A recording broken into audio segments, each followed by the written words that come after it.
tiada hentinya kami mengucap syukur ya Allah, untuk rahmat-Mu yang selalu baru di setiap pagi. Hari ini, dengan penuh sukacita, dengan penuh rasa syukur, kami menyambut hari baru yang Tuhan sediakan bagi kami. Kami mohon kekuatan dan pertolongan daripada Tuhan untuk kami dapat dimampukan melewati hari ini dan juga hari-hari ke depan dengan baik, dengan pertolongan Tuhan. Satu firman Tuhan yang akan menjadi kekuatan kami, akan menjadi perenungan bagi setiap kami.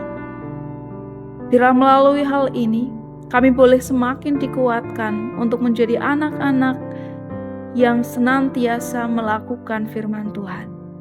Berfirmanlah Tuhan, kami siap mendengar. Haleluya, amin. Shalom, selamat pagi saudara yang diberkati oleh Tuhan.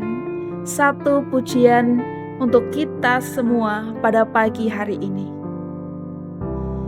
Engkaulah perisaiku saat badai hidup menerpaku. Firman-Mu di dalamku tenangkan jiwaku, ku kan berdiri di tengah badai dalam kekuatan yang Kau berikan. Sampai kapanpun ku kan bertahan, karena Yesus selalu menopang. Ku kan bertahan dalam tekanan dengan kekuatan yang Kau berikan. Sampai kapanpun tak tergoyahkan, karena Yesus selalu menopang hidupku. Sebuah janji yang menjadi jangkar bagi jiwa kita. Mazmur pasal 3 ayatnya yang keempat, demikian firman Tuhan. Tetapi Engkau Tuhan adalah perisai yang melindungi aku. Engkaulah kemuliaanku dan yang mengangkat kepalaku. Ayat ini ditulis oleh Raja Daud dalam kondisi yang sangat genting. Ia melarikan diri dari putranya sendiri, Absalom. Dapat dibayangkan, dia dikhianati oleh darah dagingnya sendiri. Hidup dalam pelarian, dikelilingi oleh musuh dan cemoohan. Dan di tengah-tengah keadaan yang menekan dia, banyak suara yang berkata bahwa baginya tidak ada pertolongan daripada Allah. Saudara yang terkasih dalam Tuhan, kehidupan terus berjalan. Dinamika itu ada di dalam setiap lini kehidupan kita. Banyak hal saat ini yang dimungkinkan menjadi titik yang melemahkan iman kita. Mungkin kita tidak sedang dikejar-kejar oleh pasukan, tetapi coba kita melihat kembali kehidupan kita hari ini. Kita hidup di tengah-tengah pusaran kegelisahan modern, tekanan pekerjaan, kekhawatiran finansial, hubungan yang retak atau kesendirian di tengah-tengah ramainya media sosial. Berita buruk dan krisis global, semua persoalan itu membuat kita merasa tidak berdaya. Seperti Daud, kita mungkin merasa dikepung. Kita mungkin banyak mendengar suara-suara di sekitar kita atau bahkan dalam hati kita. yang berbisik kalau kamu tidak akan berhasil. Tidak akan ada jalan keluar untuk kamu. Atau bahkan suara-suara yang menyatakan bahwa kamu itu sendirian.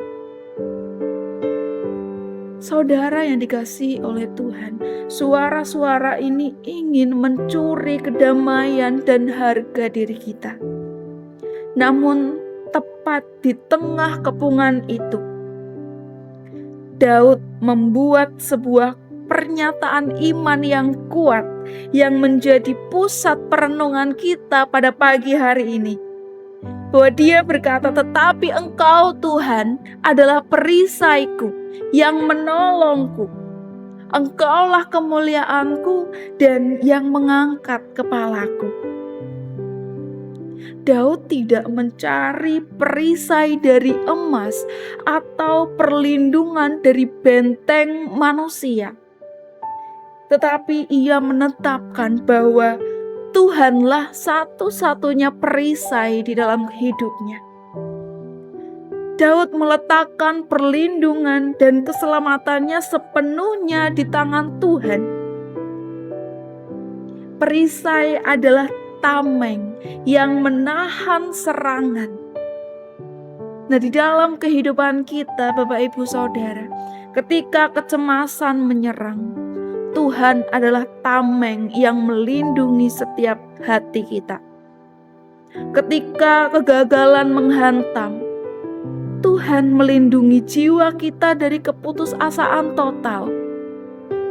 Kemudian Daud tidak mengukur harga dirinya dari statusnya yang sebagai raja, atau dari harta kekayaan, atau bahkan dari opini orang lain. Tetapi nilainya, bobot hidupnya itu terletak hanya pada Allah. Sebab dia katakan, Engkaulah kemuliaanku. Saudara yang terkasih, ketika dunia meremehkan kita, ingatlah bahwa kemuliaan sejati kita adalah ada pada Tuhan yang mengasihi kita, bukan pada penilaian orang lain. Meskipun memang mau tidak mau kita mengakui bahwa seringkali manusia hanya melihat dari sampulnya saja. Ketika rasa malu, takut, atau merasa terkalahkan membuat kita lebih sering menundukkan kepala, Daud mengatakan satu hal yang menjadi penghiburan, bahwa Allah lah yang mengulurkan tangan dan mengangkat kepalanya kembali. Ini adalah pemulihan harga diri dan keberanian. Tuhanlah yang memampukan kita untuk menghadapi hari ini dan menghadapi hari esok dengan penuh keyakinan, bukan ketakutan. Saudara yang terkasih dalam Tuhan, renungan dari Mazmur pasal 3 ayat yang keempat adalah panggilan untuk kita bergeser dari fokus kepada masalah menuju kepada fokus kepada Tuhan, kepada pribadi Allah. Dimanapun kita berada, apapun yang mengepung kita hari ini, biarlah pengakuan Daud itu menjadi pengakuan kita. Untuk kita berhenti mencari perlindungan akhir pada uang, pada jabatan atau popularitas. Biarkan Tuhan menjadi perisai di dalam setiap kehidupan kita. Berhenti mengukur nilai diri kita dari apa yang kita miliki atau apa yang dikatakan oleh orang lain. Biarkan Tuhan yang menjadi kemuliaan kita. Dan jika kepala kita tertunduk karena kekecewaan, izinkan Tuhan untuk mengangkatnya kembali dan memberikan kita kedamaian. Karena Tuhan adalah perisai kehidupan kita. Kita bisa melakukan apa yang Daud lakukan setelah ayat ini, yaitu berbaring dan tidur dengan nyenyak di ayat yang ke-6. Sebab Tuhan adalah Allah yang menopang setiap kehidupan kita. Jadi jangan bersandar pada kekuatan kita sendiri, tetapi tetaplah mengandalkan Tuhan yang adalah perisai dalam kehidupan kita. Amin. Tuhan Yesus memberkati. Semangat berkarya, biarlah Roh Kudus memampukan setiap kita.